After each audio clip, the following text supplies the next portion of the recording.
other kids, like other people's kids, OPK? are good. Yeah, they are. That But always it's comes back. pretty awesome when they look like you and they, oh, I want to be like you, I want to be a teacher. One day I took him to school because he was sick and being a little shit. And so I had to take him to school because wife couldn't take him, so I had to take him with me. Y'all, no, I don't know. It's been a couple years, so maybe you guys don't remember that. But I took him to school with me one day, and he was trying to teach. He was pretending to teach. So it was really, it was really cute. So. What made you like be a teacher when you were online? So, well, the kid thing is different. I always wanted to have a kid, even when I was younger. I'm not like you. I always wanted to have a kid. But yeah, just don't be like Alice. But no, seriously, no, whatever. Like I said, my friend, I was just talking about one of my better friends. Literally used to say that, but now she is. Right, but you personally also didn't like to physically have, No, I didn't. But, which is also something that a super I'm not going to do. but you can If I had also, kids, I'll but you not. can also do things like. We could talk about this offline, but the point is that there are ways to have it that you can reduce the pain. Just saying. All right, let's go ahead and get started. Jose, you here yet? Jose was here a minute ago. Right? Mir. I feel like class is going so well. Well, until I said Sorry. Until I said Mir, right? It's Mir. How do you spell? I don't know. I'm trying to write it phonetically on this page. So I'm gonna just draw it. I was gonna say, do you know those Hakuna Matata? Yeah. The meerkat, right? So I was gonna write, but I don't know how to spell meerkat, so I just wrote like phonetically, so I can remember that. Curtis is here, not here. All right. Dan is here. Camilla's here. Liz is not here. Kenji is here. Liz here. Liz is here. Yeah. Why did I think you weren't here? Sorry, you are here. All right. Rudy's here. Mark's not here. Tony, we have a Tony Ruan. No, we do not. And the sauce is not here. We do have online. We have Allison, and we have Abdullah. Do we have anybody else that's online? No, we do not. All right, so let's go ahead and start. Huh? Kenji, I got you. That's your name, right? Yeah. So I screwed up his pronunciation, but I think I got your name, though, didn't I? Yeah. So I got it. I'm slowly getting it. Like, there'll be days when I forget, right? There'll be days when I can't tell the twins apart. Koosh and Park. Dude, I do this wrong every day. I think I'm going to get you stickers for your laptops.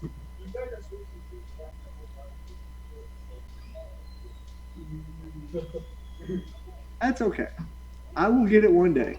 But like I said, I might name tag y'all earlier. All right. So let's talk about programming environments. Programming environments aid the development of language, but they don't necessarily make anything different about the language, right? C does not really have a real big IDE environment set up. It does not. And yet C is pretty popular, right? But lots of other languages have all these massive collections of things to help you use the language, right? Like Python has a massive number of things that'll help you use the language, right? Anaconda, it's got like this tool and that tool and this thing and that thing. And yet Perl does not, and it's been around longer and so forth. But it's a collection of tools, right? So Unix is considered one of those. It's an older operating system and tool collection. Nowadays, it's often used to a GUI that runs on top of Unix, right? But the actual Unix system was designed, lots of it was designed to be customized, right? So that a developer wanting to do something specific, it gets out of your way so you can do it, right? That's kind of the purpose of the Unix environment.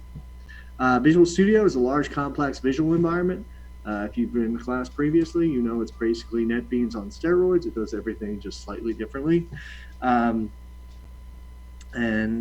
we can use Microsoft Visual Studio is also used to build web applications and non-web applications in any .NET language, right? So anything that uses .NET, we can use Visual Studio to do it. All right, NetBeans is an example. It's related to Visual Studio, except for examples in Java. Except it's not related, right? Related means there's some relation. Dan and I are related. We are. Dan might didn't know this, but I checked it. I called his mom and we talked. I'm joking. He's related, right? Related. He's a Homo sapiens and I'm a Homo sapiens. We're related way up in the ancestry, right? But at some point, right? At some point, and I'm assuming it's way up, right? My sister and I are related. That I can't avoid. Don't mind being related to you. Can you be related to my sister instead of me? I'm just joking. But anyway, I have a sister, right? That's a much closer relationship. When we apply a relationship or related, we tend to apply that means a close relationship. .NET and NetBeans don't have these. NetBeans and Visual Studio do not. The idea is that they have a similar purpose. They're an all-purpose IDE, which means you can do any type of structural work you want to do, which includes actually tying into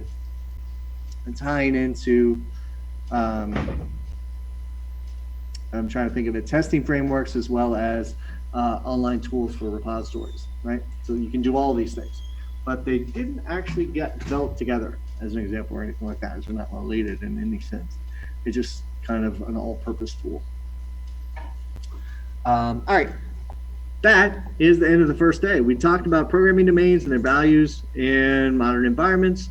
We discussed language evaluation criteria. We talked about influencers, not the YouTube influencers. We discussed language design categories and trade-offs.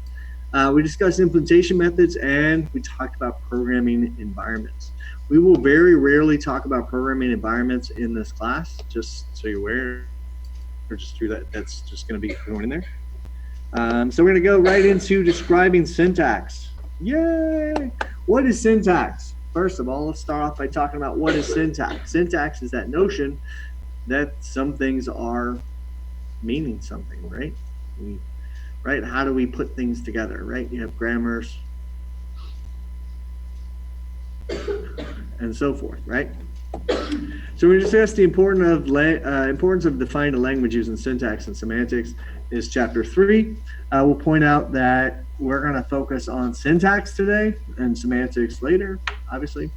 Explain the purpose and types of grammars and the definition of syntax. So grammar, right?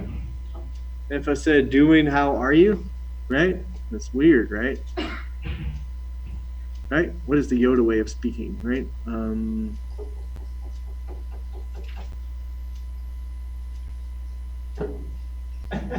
Fail you will. I'm trying to think. I've read like all of the Star Wars novels, like literally all of the whatchamacallit, and I just couldn't recall this one thing, right? Fail you will, study you do not, right? He puts things in different order, right? That's weird, right? It's according to grammar rules. That's how we learn a language, is we know the grammar. We know how to put subjects together with what we want them to do, right? So we want a girl to walk. I want to say a girl's walking down the street, right? A girl is walking down the street, right? We indicate that the subject, a girl, what is she doing? She is walking. Where is she doing that? Down the street, right? You all understand what I'm saying because of how grammar works, well, verbs, nouns, those things work, right? Ta-da! Grammar. You love grammar in college, right? High school, right? When did you learn grammar? I have no idea. Yes, but you learn grammar at some point, hopefully. Well, some of you, right, Allison? Just saying, some of you. Anyway, describe the importance and use of attribute grammars. Attribute grammars are the idea we're going to take a grammar and then we're going to add attributes to it. That's all it really is. In terms of defining a language. Why do we learn when we're learning how to speak, when we're learning how to communicate, why do we learn grammars? Because we want to communicate, right? We want to communicate. The whole purpose is to communicate, right? You're learning how to speak English, right? Or, honestly, any language. You need to learn how to communicate your ideas, right? You say, this needs to do this, right? How do we do that? By knowing which form we use. We need to learn a series of nouns, we need a series of ways to do things, but we also need the form or structure of the expressions, statements, and programming units. Every basic programming language is, of course, going to have statements, right? A single line that says, here, do this. Whether this is print, whether this is order me a taco, you all have statements, right? How do we say print hello world, right?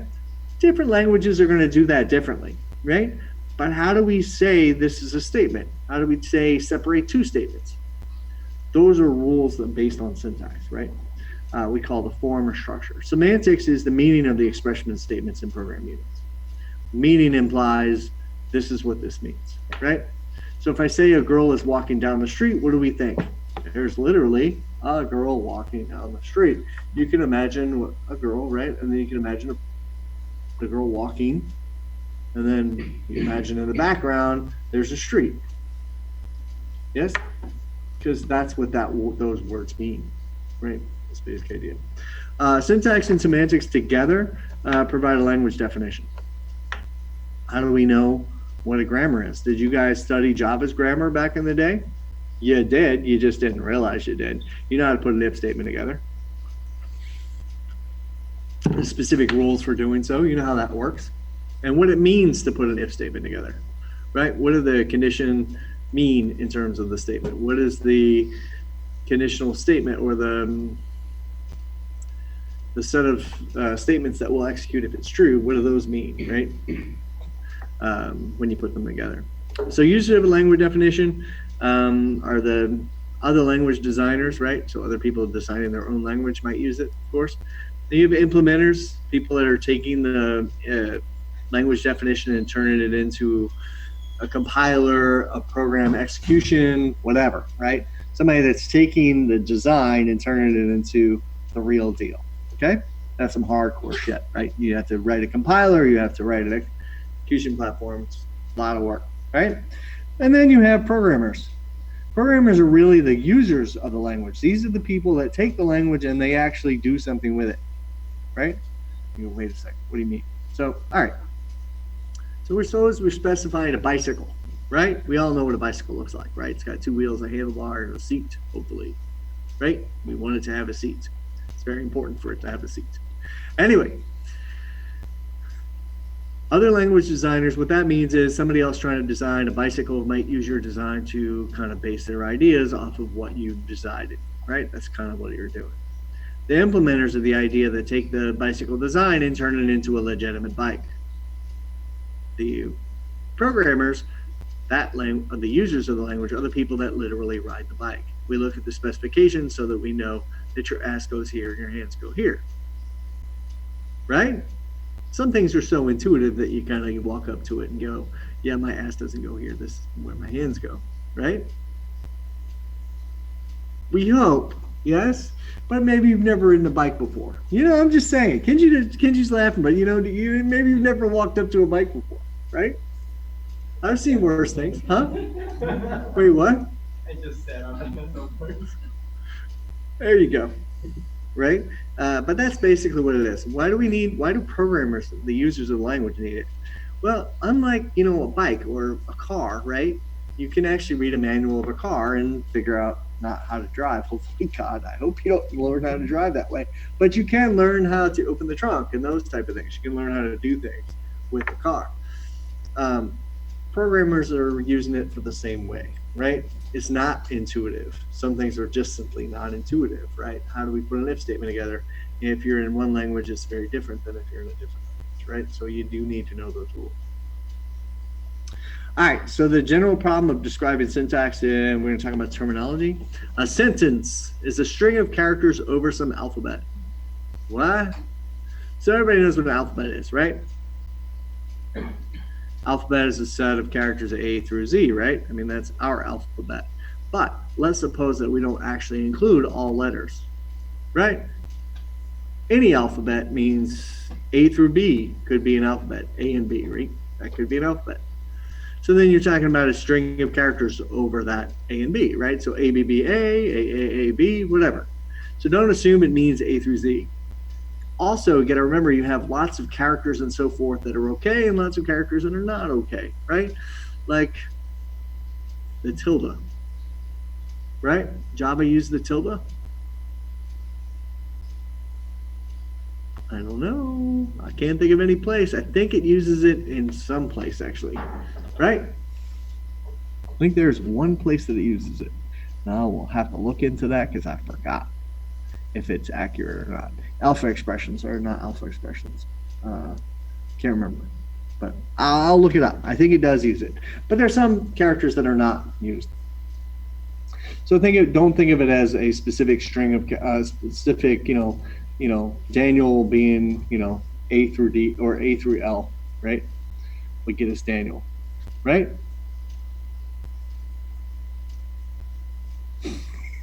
I stopped, so you can assume I'm not, right? A through L would not get us Daniel because of the N, right? Right. Yeah. That's how tricky this can be, right? When you think about it. Yes. So a language is a set of sentences, right? It's how we form these actual groups of characters. A lexeme is the lowest level syntactic unit of a language. What is a lexeme? So it's a group of acceptable characters that essentially are going to mean something, right? It's the lowest level. So you can get things like multiply, right? The asterisk is a lexeme, right? What do you mean by the asterisk? In Java, it means we're going to multiply something. Something somewhere better be freaking multiplied with an asterisk, right? Some might be a variable. Begin, again, might be a variable. If might also be a lexeme, right? If is also a sentence, but it is that means something, right? A token is a category of lexemes. For instance, an identifier, right? A token implies it's a category of lexemes, right? Well, no, doesn't mean a categories. It just means a category. So like an identifier is what we mean when I say a token, right? So recognizers. Recognition device reads input strings over the alphabet of the language and decides whether or not the input strings belong to the language. That means, do I understand what the hell you're saying? Right? You're saying words. And how do I know you're saying words? When you stand up and say onomatopoeia. Right? How do I know that's a word? Well, I put all the little sounds together, and I realized that onomatopoeia is one connection of things, and that must mean one kind of word. And does that word make sense? Is that a real word? Onomatopoeia? Come on, somebody say yes. Yes, onomatopoeia is a word. When you say crash, that's onomatopoeia. Yes? It's one of my favorite words. That's why I say it all the time. Yes? It's not like supercalifragilisticexpialidocious, right? Huh? But you see, that is an actual word. Right. Supercalifragilisticexpialidocious is actually not really a word, right? Huh? Right? I mean, All right, I got one for you. Politicians say shit like this all the time. What was the word they use all the time? Irregardless. Irregardless. Huh? Look it up. It's actually now becoming a word. They're actually talking about making it a word because politicians say it all the time. And you know what it means? Nothing. Yes? Like when someone says literally, but they mean figuratively. Like literally, I just got ran over by my workload, right? That means figuratively. You didn't get run over literally, right? Literally means it actually happened. Okay? But, okay, so that's what I mean when we say supercalifragilisticexpialidocious, right? It doesn't actually mean anything. We connected it all together in a lexeme, right? The sounds, it wasn't a pause, right? Put it all together. And then we recite, oh, that word means nothing. Try again. I wish we could do that. A politician says something like irregardless, we'd have a little red button. That's not a word. We used to have a mayor in New Orleans. He was Mark Morial, and he used to say things like irregardless all the time. Say this meaningless dribble. While the murder rate was skyrocketing, but separate issue. Anyway, the recognizer is the thing that takes to the language and determines whether or not it makes the things you're putting together, does that make even sense? Okay? This is the syntax analysis part of a compiler. We're going to talk about this in chapter 4, but it's a syntax analysis stage of the game. It's where we actually read it and determine whether or not this belongs. Does this make sense? Can I understand this? Forget about what it does. I'm not worried about what it does. Can I understand this in order to do something with it? A generator is a device that generates sentences of a language. What do you mean generates it? One can determine if the syntax of a particular sentence is syntactically correct by comparing it to the structure of a generator. Wait, what? So we can generate actual sentences and compare your sentence with the sentences we generated. And if we can generate your sentence, we've effectively, you got a approved sentence. Yes? Yes, that's kind of what that means. Context-free grammars developed by Noam Chomsky in the mid-1950s. Language generators are described as syntax of natural languages. Defines a class of languages called context-free languages. I don't think I go into detail over these.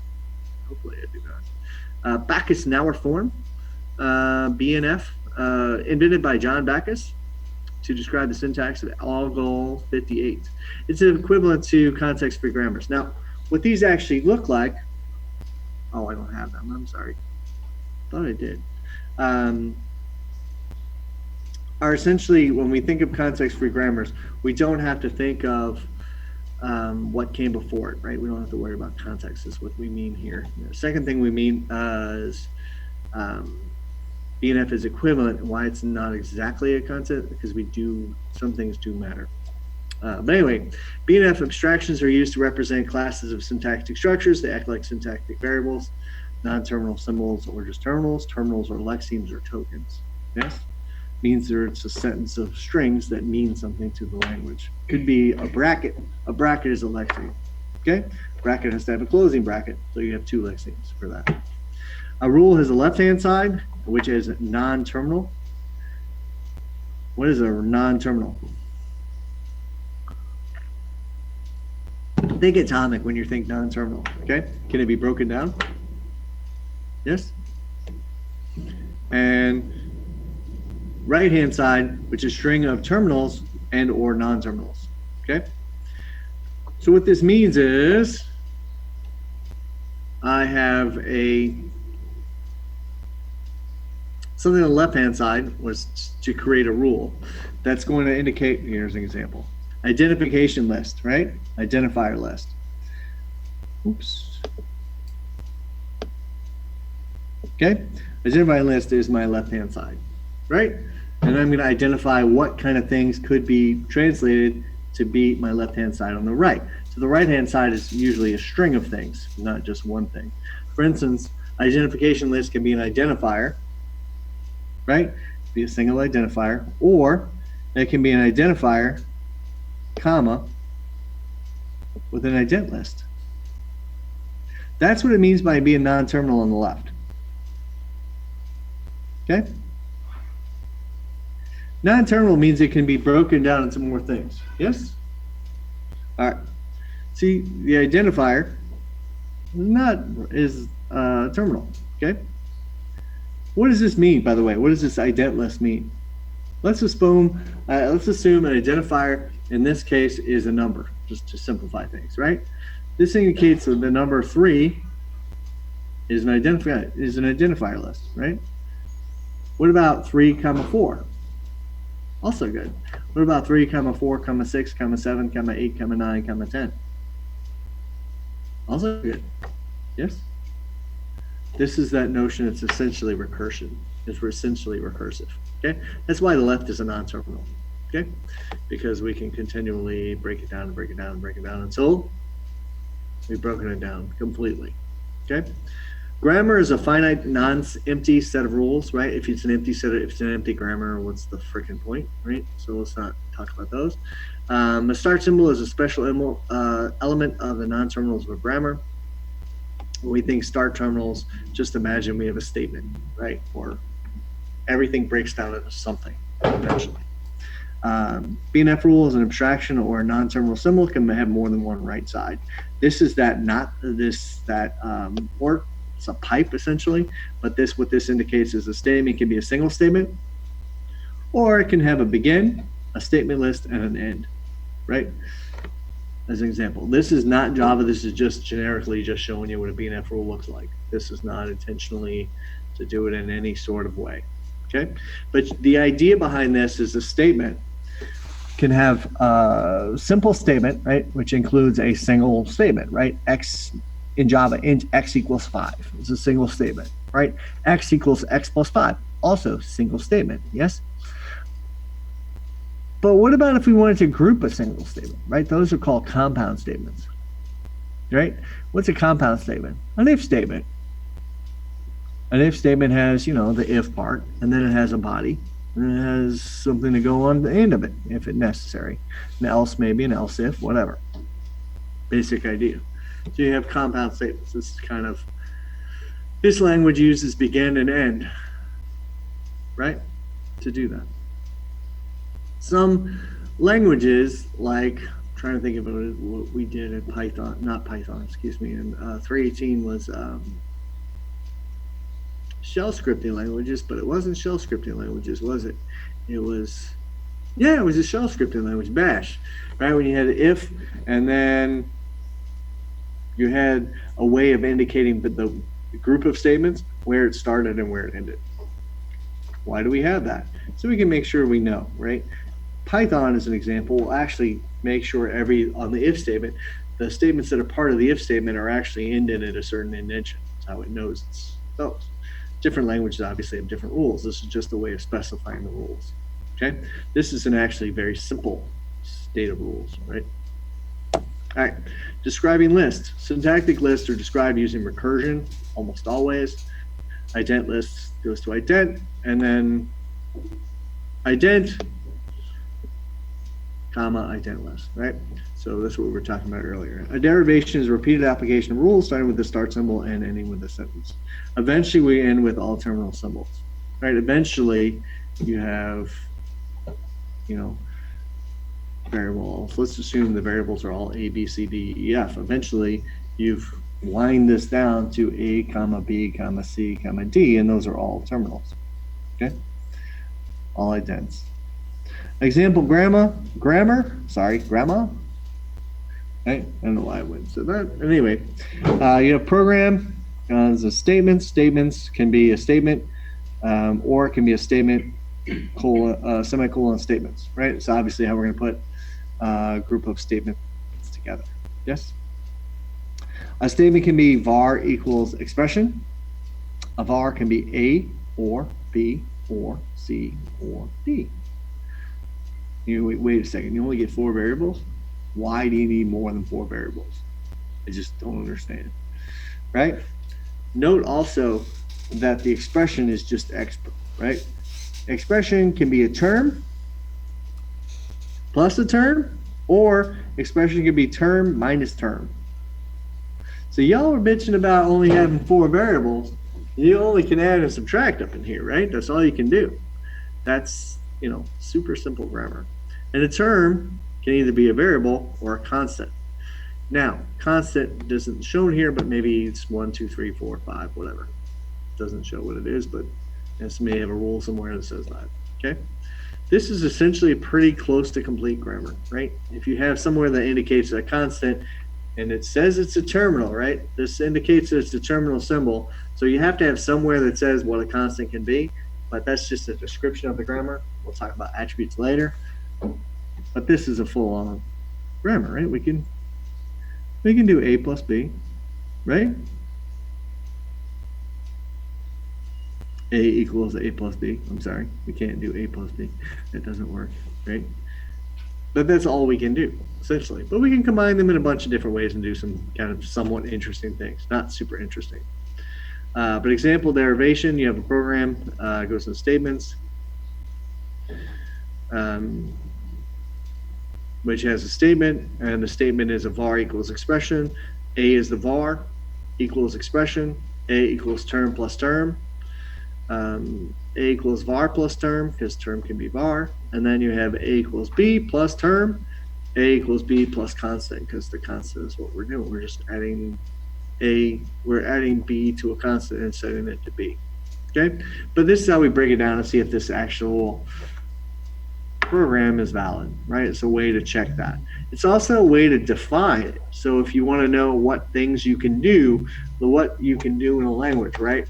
For instance, when we talked about, integer division and the different types of precedence rules and those type of things, that's all defined in the grammar, right? You can actually look to see how variables and expressions can be put together in a language by checking out its grammar. Okay, if you're confused about something, I don't recommend looking at it as a first step, right? If you've never programmed before, I don't know, a grammar is the first thing you should ever look at, ever, because it's actually a very bad idea. Pretty complicated to look at a grammar and say, oh, I'm going to put it together this way, right? This is how I add three numbers.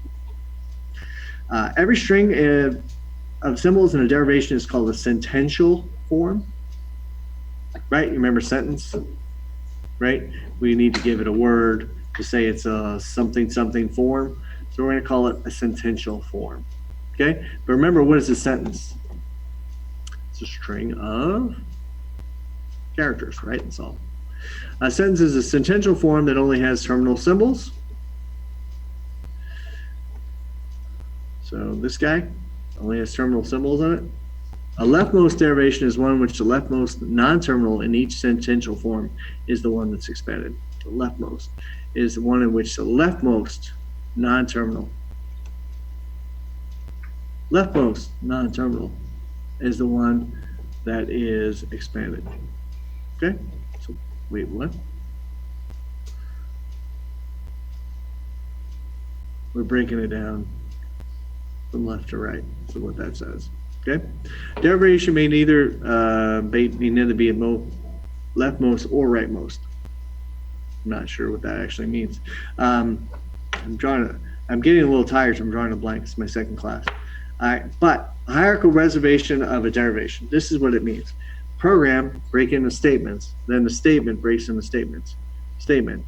Then the statement is a var equals expression, right? And then we break up the var, and then we figure out the expression. You're always working from the top, right?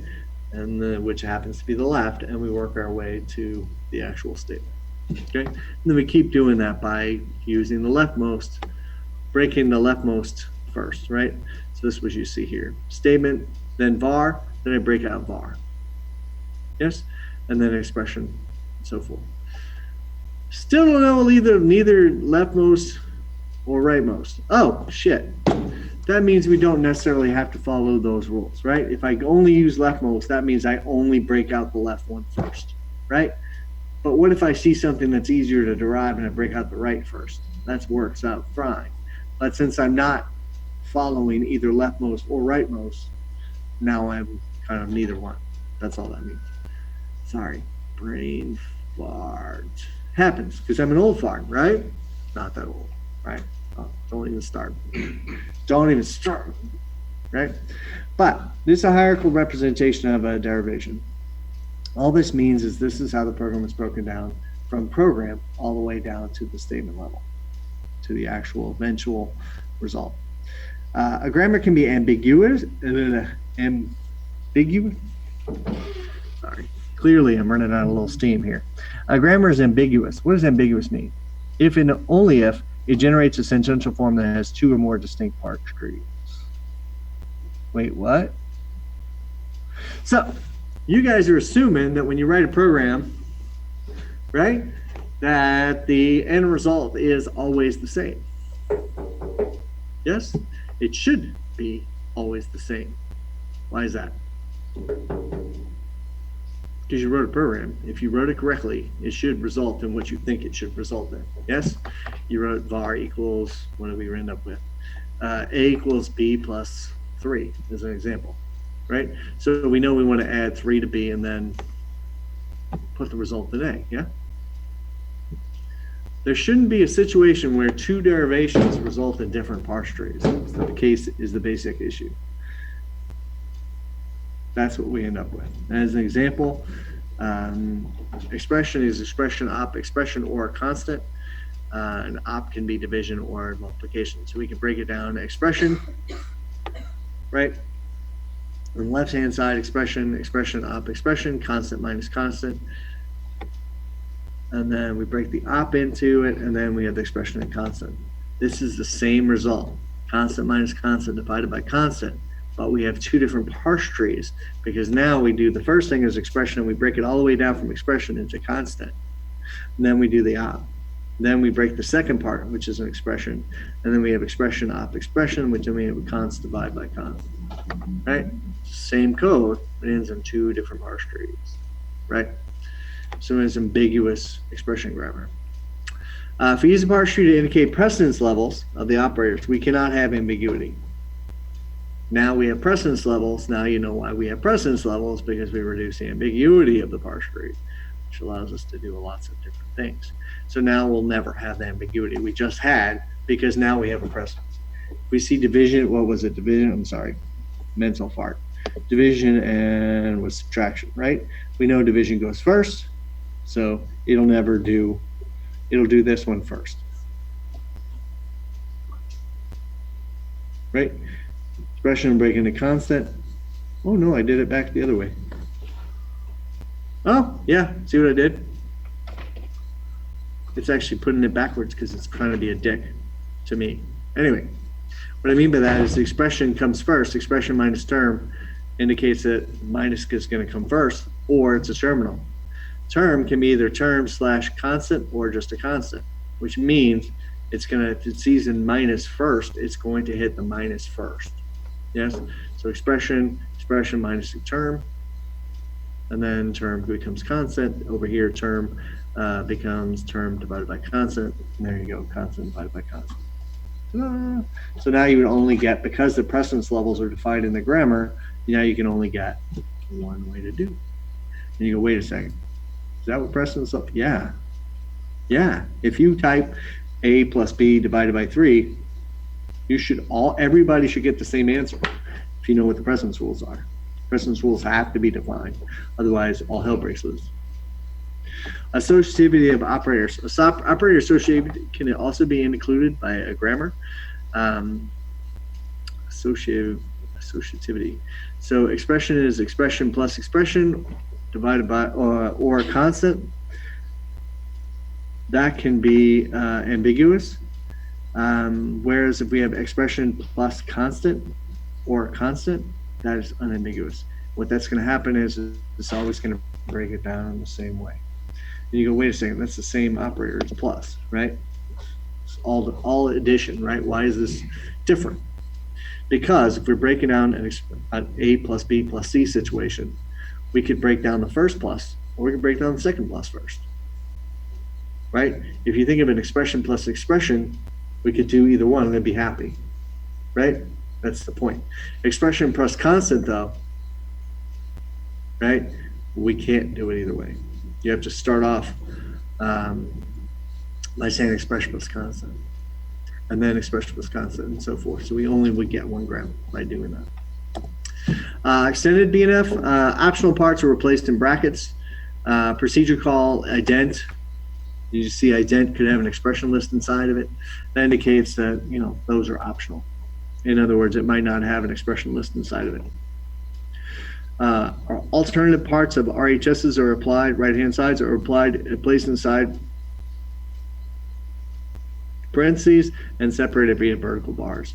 So alternative parts, what is an alternative part? It could be X or Y, right? In other words, instead of writing two things, say term plus constant and then or term minus constant, I can write term, put everything in parentheses, plus or minus. It's the same thing. Just makes it quicker to see. And then we have repetition. Repetition indicates that we can have more than one. So identifier can be a letter, right? Followed by letters or digits, right? Wait a second. Isn't that the way Java's identifiers work? Yeah, it's kind of basically how Java's identifiers work. Ta-da! All right, so here's an expression, BNF and extended BNF. There's nothing special, sexy here. You see expression is expression plus and expression minus or just a term. That's the first one, and then term times minus, and then factor. As you can see, we can break that down by just putting the plus and minus in in an or statement in parentheses and putting those between the two terms. Quickly though, we see this bracket. This bracket means repeating, right? But I want you to remember what repetition means. Repetition means 0 or more. It doesn't mean 1 or more. 1 or more means you're guaranteed to get at least 1.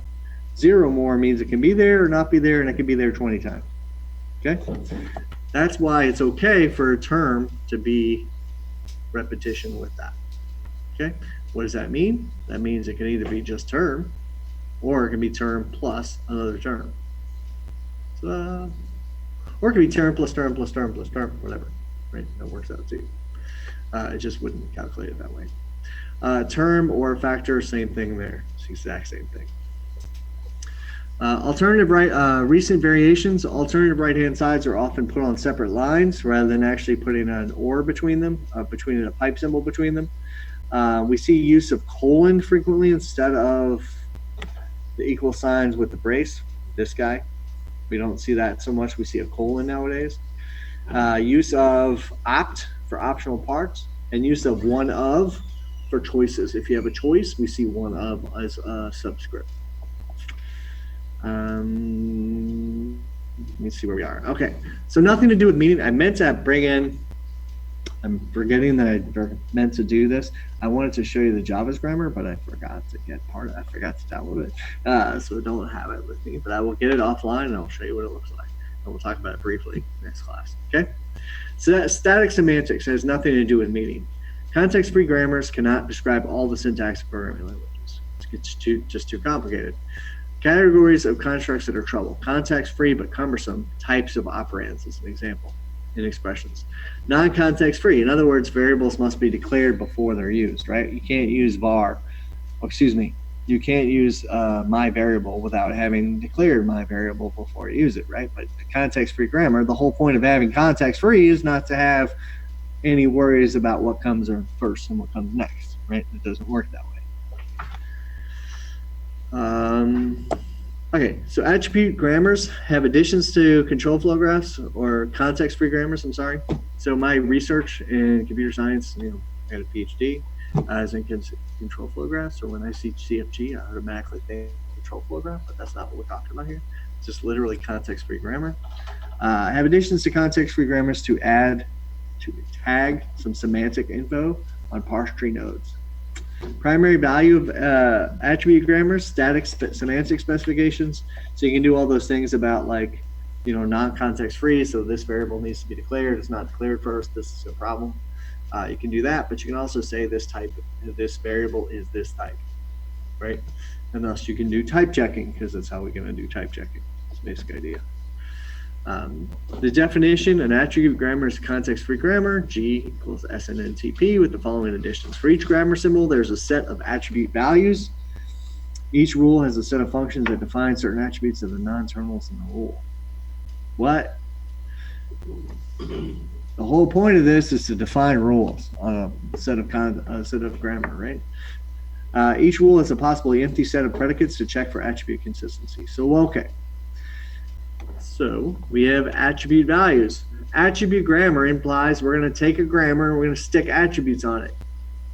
Duh, right? That's what the words mean, yes? Set of functions to define certain attributes of the non-terminal rule. This implies that each rule that we attach has some set of functions that define certain attributes. So this attribute means this attribute means that. There's a set of rules that are associated with that.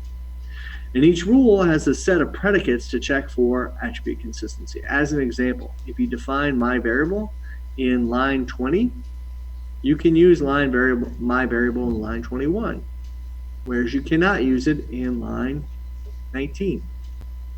Right? Some really simple predicate rules. Right? For instance, we can have a rule saying my variable, right? So we define my variable, and we set my variable declaration line to be 20.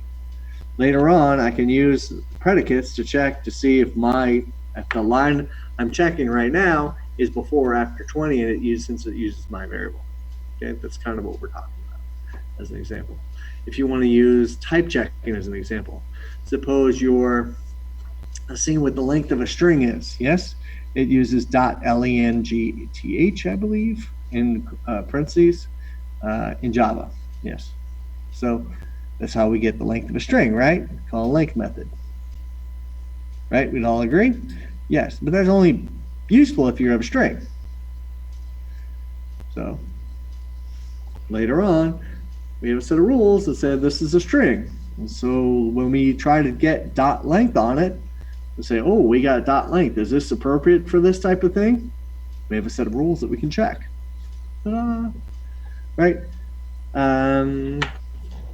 So, yeah, I'm drawing a blank here. Okay, so this is not my best day. All right, let x0 or x naught be x1 through x9 to be a rule. Functions of the form s of x equal f of a of x to a of x of n define synthesized attributes. What synthesized attributes mean is that we define those. We can take x of naught, for instance, x of 0, and then we can define the other ones based on x of naught. So we know what the rules are going to be. Functions of the form I x of j equals f of x f8. I'm sorry, just one of my days. F of a x0. What this is essentially for I and j is defines inherited attributes, right? So what do you mean by inherited attributes?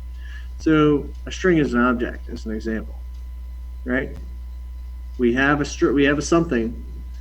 It is a something else. We can define that it has those attributes because it has these other ones. An integer has certain attributes because of the nature of it being an integer, right? That is what we're talking about.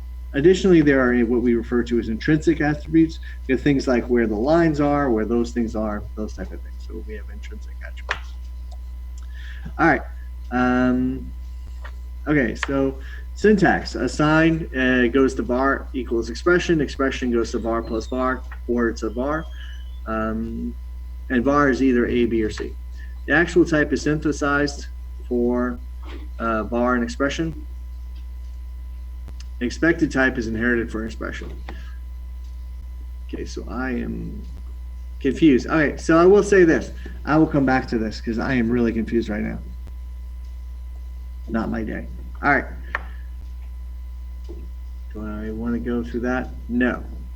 No. No. All right. So here's the good news, bad news. I'm good up till here. I am having a brain fart, and I would rather not be wrong. Yes? I'd rather not talk for 10 minutes or so and just be literally wrong and have to do it over again anyway. So how about we come back to this and I get it right the first time? Yeah? We'll come back to this. Okay? All right. And I will also say I'm going a little fast for today. I will say that I was checking your syllabi. You're staring off into space. I'm sorry. I'm not looking at your notes. It's all scratchy anyway from here. No, it just looks like you were drawing on the left, in the margins, and then there was some writing in between. Huh? Yeah, just left the scratches. Yeah. But even if I tried to read it, it just looks like alien. That's a side note. I'm just sorry I'm a little bit off today. But the point I was going to make is that I was looking at your syllabi, and your first homework is actually till Monday. Your actually first homework is Monday. It'll be pretty simple, but you will get a homework on Monday. And it will be due on the date at which the syllabus says it's due. Okay? So we're going to end a little bit early because I'm like, I don't really know how to describe what's going on, but I'm a little, so homework 1 given on 9/9, first Saints game, by the way. You didn't know that, right? The Louisiana team, Ken, he's busy texting how awesome the Saints are. That's it. So, but then it's going to be due on 9/16. It's exactly a week. I don't know why I put the homework on Monday. I don't know. I have no idea why I did that, but I did know that today is a once a week meeting, and that's why it's a problem. Okay. All right. So, quick point. I will go back over this, but that will mean I'll have to go faster through the other thing, which I'm just drawing a blank. Anyway, sorry. This is a case of doing the slides and all that like 3 weeks or 4 weeks before the semester, and then not reviewing them really quickly beforehand. Huh? You Ubered to the wrong place? Fuck you do that.